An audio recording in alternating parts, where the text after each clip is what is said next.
Someone that knows all about that is a guy named Adam Rizzieri. He is Chief Marketing Officer for Agency Partner Interactive. We've had Adam on the show before, and he knows all about how companies interact with crises. And he joins us now here on 700 WLW. Adam, how are you on this glorious day? Ken, happy Saturday, sir. Great to be with you. Doing amazing. Doing great. Did Goodyear get knocked upside the ropes by the president and react because they wanted to set the record straight or because they wanted the president off their back?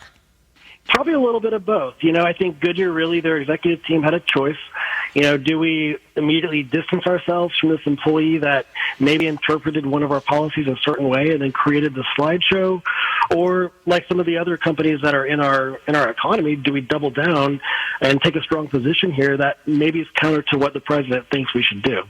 So obviously, like you said, in this case, they are very strongly trying to distance themselves from this employee that, frankly, was basically creating a slideshow that was supposed to note a zero-tolerance policy for any forms of harassment and discrimination.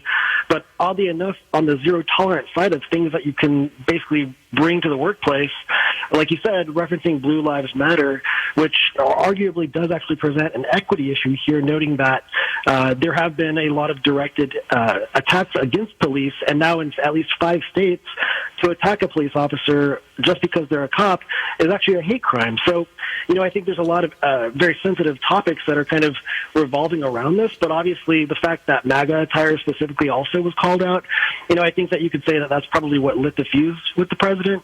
But I think the reality is this kind of does open up probably a larger conversation about some of these large companies that are taking political positions that, like you said, Goodyear has several thousand employees. I think they have over 10,000 employees on LinkedIn. So you can assume that, there's probably a strong percentage of Goodyear employees that actually voted for the president. So when you have these enterprises making these political statements and taking these political positions, it gets very tricky. And ultimately, it's hard for them to stay authentic and live kind of as a unified group around certain positions. But if you're Goodyear, why do you walk down this road in the first place? Why do you do something that would be, as you would get people on each side of the equation upset? I don't understand. Everybody says free speech, First Amendment. Well, that in most companies that ends when you enter into the workplace. Your right to First Amendment free speech when you go to work for a company ends when you walk into that. You have all the rights in the world to make free speech, do anything you want, and they have all the right in the world to fire you for it. So why would you even walk down that road in the first place if you're Goodyear? Well, Goodyear is trying to say that that's not the path they're taking, right? They're trying to say, hey, listen, you know what? Show respect for everybody. We're not going to take a position here. We're not going to try and get political. We're going to try and be as bipartisan as we can as an organization. So, I think you're seeing basically their executive leadership team saying one thing, but then you're seeing people that are actually kind of the boots on the ground actually trying to train the workforce on what the company policies are, kind of taking things a different way. And maybe it's more of an extreme approach. So, I would say that Goodyear as a company right now, truly they're doing the right thing. And even still, when the president said what he said and he kind of encouraged this boycott, my belief is that he knew that it wasn't going to, in any substantive way, affect Goodyear as a business. It wasn't going to really affect anyone's jobs at all. I think really what he was trying to do was kind of flex a little bit and just expose something that he sees as unjust. Yeah. And like you said, he's been known to throw a left hook every now and then, right? So here I think he's really trying to kind of open up a greater conversation around businesses that are, in some cases taking a political approach that really might be just a little bit extreme and also counter to potentially the consistency of their entire employee makeup. But I think it's funny, the CEO and chairman, chairman, and president, he must be, I guess he must have the ultimate high tower office, a guy by the name of Rich Kramer at Goodyear. He was quick to jump on this and to try and clarify what was going on. So we talked about, was it either or, trying to brush back the president, trying to appease him, trying to clarify, whatever it might be. Did he behave in a way that you should when somebody of great authority like the president, and him being someone who runs a major corporation in this country, did he behave the way he should? He seems like he was This guy, all he wanted to do was appease as opposed to lay down exactly what the law was. Yeah, I think Kramer probably was, I would say, doing his absolute best and probably taking some good advice from his PR crisis management firm. Ultimately, I think they decided that it was best for their company, given their mass appeal and their mass customer base, to really just kind of take that bipartisan approach and to say, hey guys, listen, what was reflected in that slideshow was not approved by corporate. This was not our position on the issues here. We do support the police. We also support diversity and inclusion, and truly we just really want to promote an environment of mutual respect.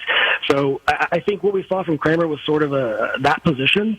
Now, obviously, in reality, what actually played out in Topeka, Kansas was quite a bit different. Yeah. Now, counter to what Kramer was kind of doing here, this conversation really does open up the spotlight to look at other companies like, you have the PR giant Publicis Group.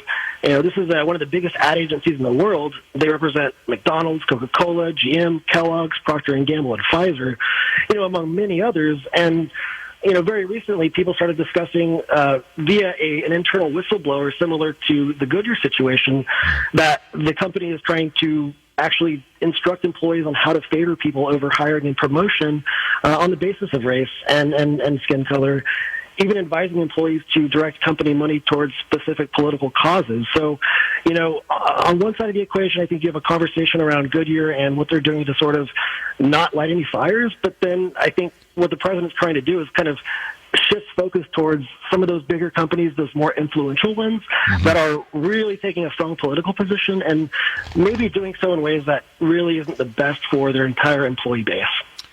Adam Rizzieri, Chief Marketing Officer, Agency Partners Interactive. We're talking about Goodyear and its behavior in the wake of a presidential swipe. What started it all, according to Goodyear, and this is part of the statement here. I'm going to read here, Adam. As part of the statement by Kramer, their CEO, president, chairman, he said the slide in question was created by a plant employee to try to explain what is acceptable to wear in the workplace. The slide was not approved or distributed by Goodyear corporate or anyone outside that facility. Okay. Well, I'm sure if this guy went rogue or this woman went rogue with this slide, somebody had to know about it. If it really blindsided Kramer as much as it did, then maybe the board needs to look at him and say, dude, we have to have a conversation about your future here. And if it didn't blindside him and he let it go through, then they also have to have that same conversation. If that slide didn't represent the spirit of what Goodyear was trying to say, I don't know how a weasel-out statement by Rich Kramer gets him off the hook. You're exactly right, Ken. I think you have to assume that the person that basically was in charge of this presentation was probably someone of authority, probably had a manager position, and really felt that they didn't have to actually go and get, that stamp of approval from the CEO or the CFO. Whatever that situation may be, I don't truly know who the individual was, but I think Kramer really is kind of recognizing that, if tolerance is really to mean anything at all, it means precisely that both sides have to ultimately put up with speech that they might regard as intolerant or counter to what they actually like and celebrate, right? The spirit of tolerance is really understanding and just being mutually respectful of kind of both sides of the equation. So I think Kramer's trying to do that. However, that individual, the manager that might have been running this particular presentation, very clearly was not kind of on board with that particular spirit. I don't know if this is legal. The answer may be completely evident. I'm not a lawyer, don't pretend to be. But if I were Goodyear, I would give everybody a wardrobe of Goodyear clothing. If you're going to wear, if you're in a factory, here's your Goodyear suit.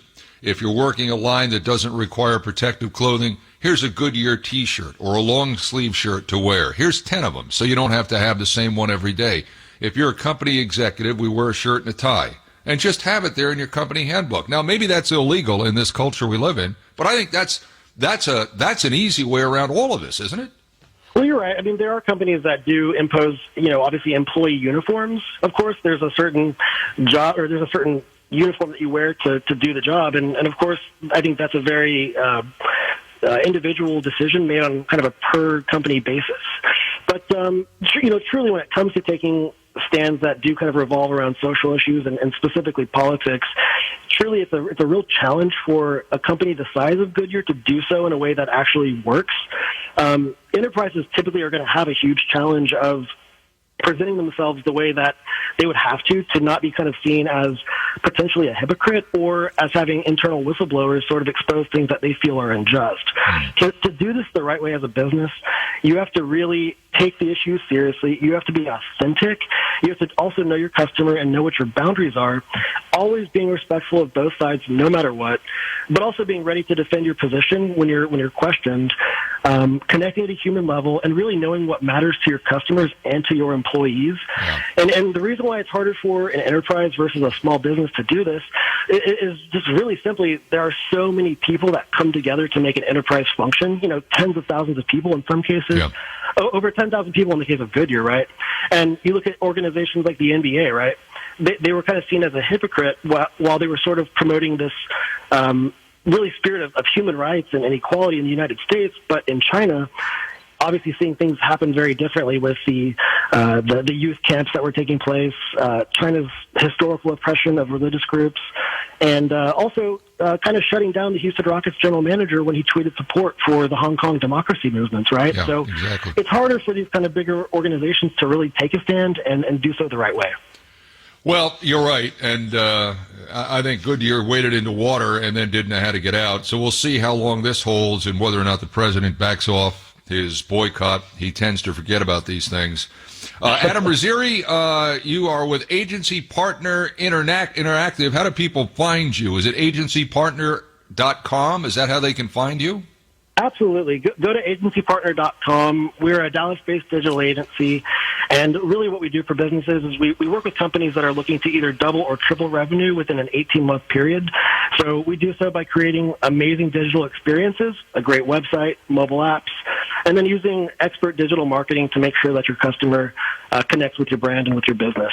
Got it. Good stuff. Adam, thanks for your time. We appreciate it.